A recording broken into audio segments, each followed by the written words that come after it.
Partout où vous êtes, bonjour, bienvenue dans votre chaîne, la chaîne Libre des Comores. Euh, Ce matin, on a eu l'honneur de recevoir l'ancien gouverneur, l'ancien candidat au gouvernorat de Ngazidja, Abdou Sandi. Je pense qu'il a quelques mots à envoyer aux autorités comoriennes, voire même aux autorités internationales. Euh, Monsieur l'ancien candidat au gouvernorat de Ngazidja, bonjour. Je pense que vous avez un mot à envoyer aux citoyens. Vous avez la parole. Tout d'abord, bonjour à tous. J'ai souhaité venir suite à l'appel que j'ai lancé concernant le sitting de jeudi. Je sais que les autorités comoriennes se préparent à empêcher. Je reçois suffisamment de menaces, suffisamment d'avertissements pour que je renonce à cet appel, mais cet appel est très très important pour la démocratie de notre pays, pour y renoncer. Donc ce qui va arriver arrivera, ce qui devrait arriver arrivera. Peu importe, je ne fais pas ça pour mes propres intérêts, je le fais pour le pays, pour la liberté, pour la démocratie. Quelquefois, il faut oser dire non à la dictature. C'est une véritable dictature qui est en train de s'installer tranquillement à la vue et à l'assistance de la communauté internationale. Nous ne pouvons pas, en aucun cas, rester les bras croisés, voir la naissance d'une dictature, passer d'une république à une monarchie. Ce n'est pas possible. Ça n'a pas été prévu dans notre constitution. C'est quelque chose que la classe politique comorienne ne peut pas accepter. Le pays a une constitution. Il peut être bon ou pas bon, mais il a une constitution. Jamais de notre histoire, même à l'époque du mercenariat, nous n'avons eu un gouvernement qui cherche à étouffer la population comme il est en ce moment. Aujourd'hui, j'avais lancé un appel surtout pour la classe politique comorienne, que nous devons tous nous mobiliser,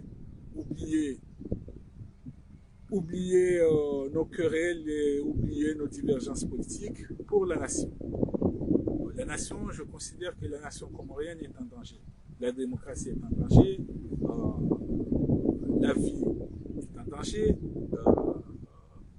notre vie sociale, notre façon de vivre, tout est en danger. Tout a été mis à plat et en danger par ce régime dictatorial qui est en train de s'installer tout doucement. On est passé d'une démocratie relative à une dictature totale. Mais aujourd'hui, je tiens surtout à signaler à la communauté internationale que tout se passe sous vos yeux. Votre silence est considéré par le régime actuel comme un consentement, comme un faveur, comme un allez-y, nous sommes là. Vous coopérez, vous avez continué à coopérer avec eux. Vous avez continué, pas le moindre protestation de la part de la communauté internationale résidant à Moroni. Ça nous étonne, nous autres, quand on sait les efforts que vous déployez pour qu'il y ait la paix dans le monde. Je fais appel aux Nations Unies,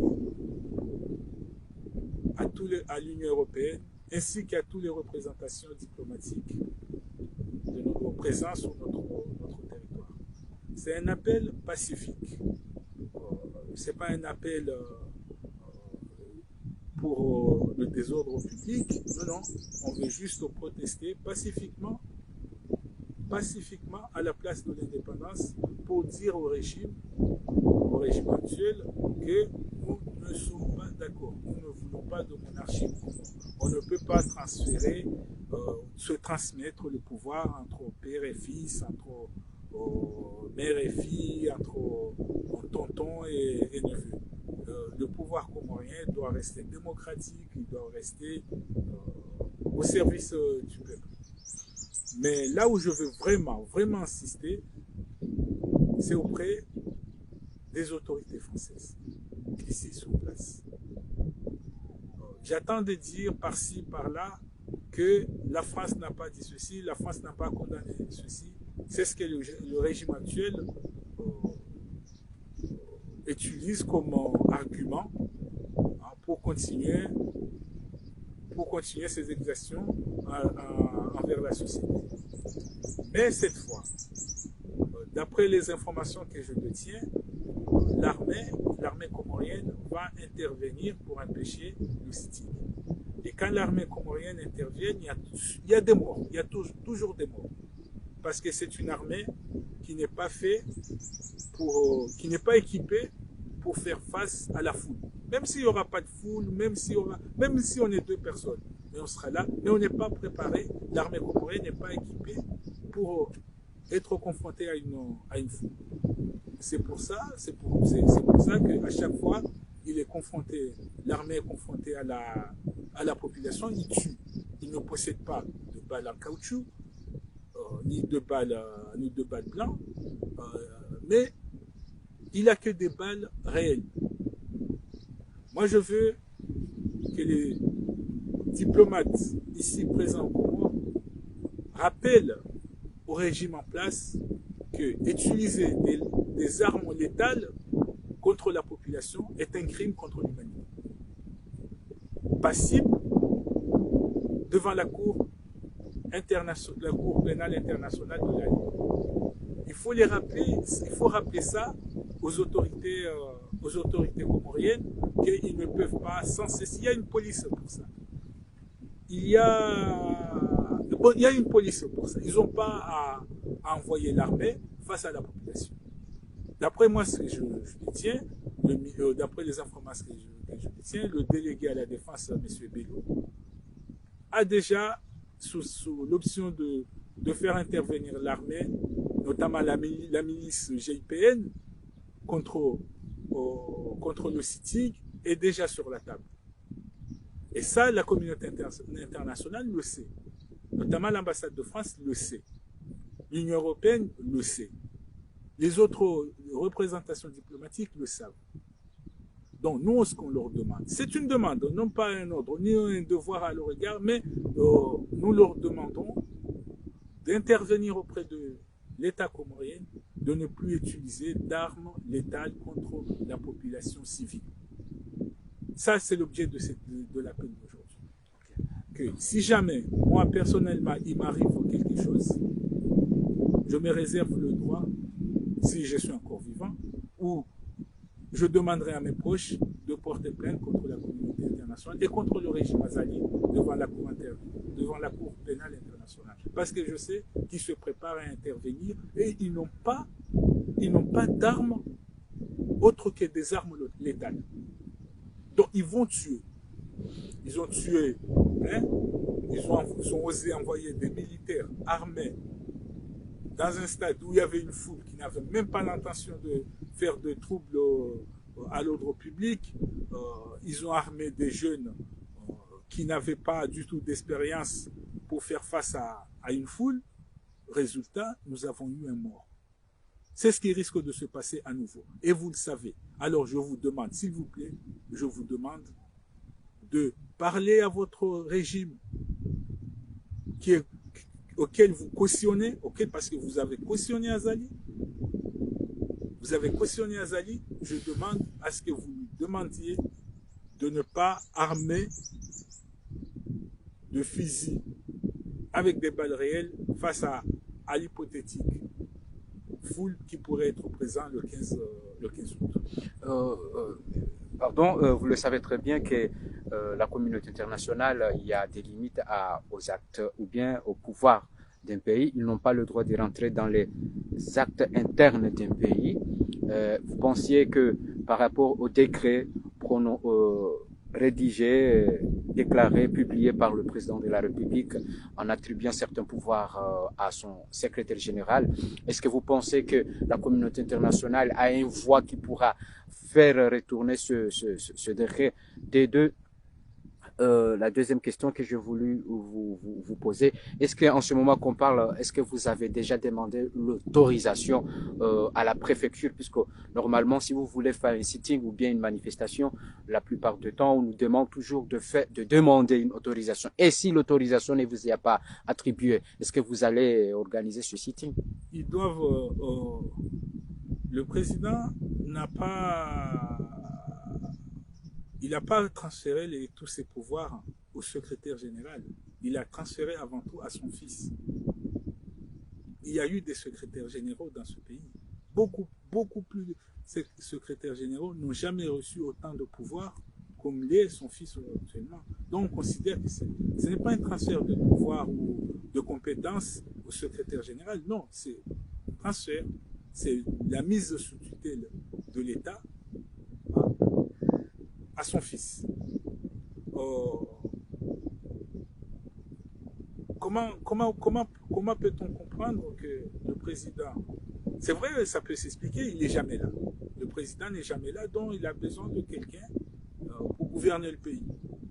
Mais pour cela, notre constitution est claire. C'est le ministre premier. Parce qu'en réalité, il est peut-être dans l'incapacité de diriger le pays.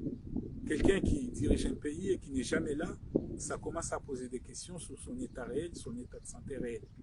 Est-ce qu'il est malade? Est-ce qu'il a... Mais en tout cas, certaines personnes, nous avons commencé à nous poser des questions. Nous ne demandons pas à la communauté internationale de se manifester ou de dire qu'ils sont contre un décret. C'est pas ce qu'on leur demande. C'est un rappel au gouvernement qu'il est interdit d'utiliser des armes létales contre la population civile. Concernant le décret, non, je ne demande rien au niveau de la communauté internationale. C'est la classe politique comorienne qui doit se manifester immédiatement. Si la population comorienne veut rejoindre les leaders politiques de ce pays, c'est parfait. Mais sinon, dans le cas, c'est tous les leaders politiques depuis en juin, Moeli Ngazija, et voire même au sein de la diaspora, qui doivent manifester, qui doivent se mettre en ordre de bataille pour la préservation de la paix et la démocratie dans notre pays. C'est pas la communauté internationale. La communauté internationale, je la comprends très bien. Elle ne peut pas intervenir aux affaires pour des questions de souveraineté nationale. Et on leur demande pas. Mais par contre, le droit à l'ingérence humanitaire, ils ont le droit de... Ça, c'est parfaitement dans leur droit de demander à l'État comorien, de demander au régime sur place de ne pas utiliser d'armes létales contre la population civile. Ça, c'est quelque chose qui est parfaitement dans leur droit. C'est se prononcer en disant que, attention, ne pas utiliser d'armes létales contre les gens qui sont présents sur le site. On ne fait pas, je n'ai pas fait appel à la population comorienne, je n'ai pas fait appel à un soulèvement populaire. Non, un sitting de la classe politique, je dis bien la classe politique, et en même temps, j'espère que tous les démocrates de l'Union des Comores, de Fomboni à Mtsamoto, ils vont tous, le 15, tous manifester leur désapprobation de ce décret dictatorial. On a transformé notre pays en royaume. Pensez-vous que vos collègues ou bien les hommes politiques comoriens qui opposent le pouvoir actuel vont répondre à ce sitting? Ça, c'est le peuple comorien qui les jugera. Ça, moi, je ne me permettrai pas de juger quiconque ou de dire, j'ai lancé la paix. Il fallait le faire, je l'ai fait. Il fallait absolument le faire. Nous avons pris aussi tous les dispositifs pour envoyer l'autorisation.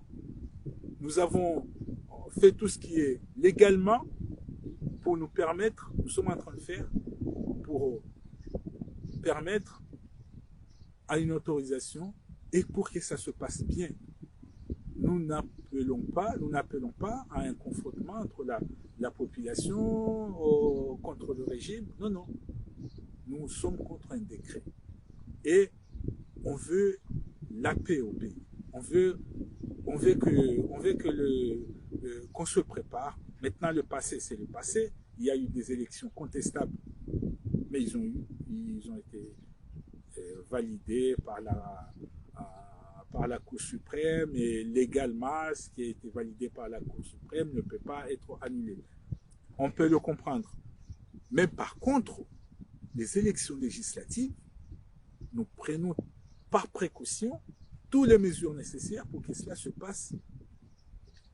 Moi, j'appelle à la communauté comorienne, partout ailleurs, que, a priori, et apparemment, nous avons du pétrole. Nous allons devenir un enjeu stratégique pour les puissances. Nous allons devoir faire un choix de nos partenaires, un choix de notre développement, et cela ne peut se faire sans l'Assemblée nationale. Et pour avoir une Assemblée nationale représentative du pays, de toutes les circonscriptions de l'Union des Comores, doivent être représentés à l'Assemblée afin que nous puissions prendre ces virages vers un développement du pays. Merci beaucoup pour l'intervention d'aujourd'hui. Merci beaucoup à nos téléspectateurs. Nous espérons revenir dans des émissions comme ça. On vous remercie.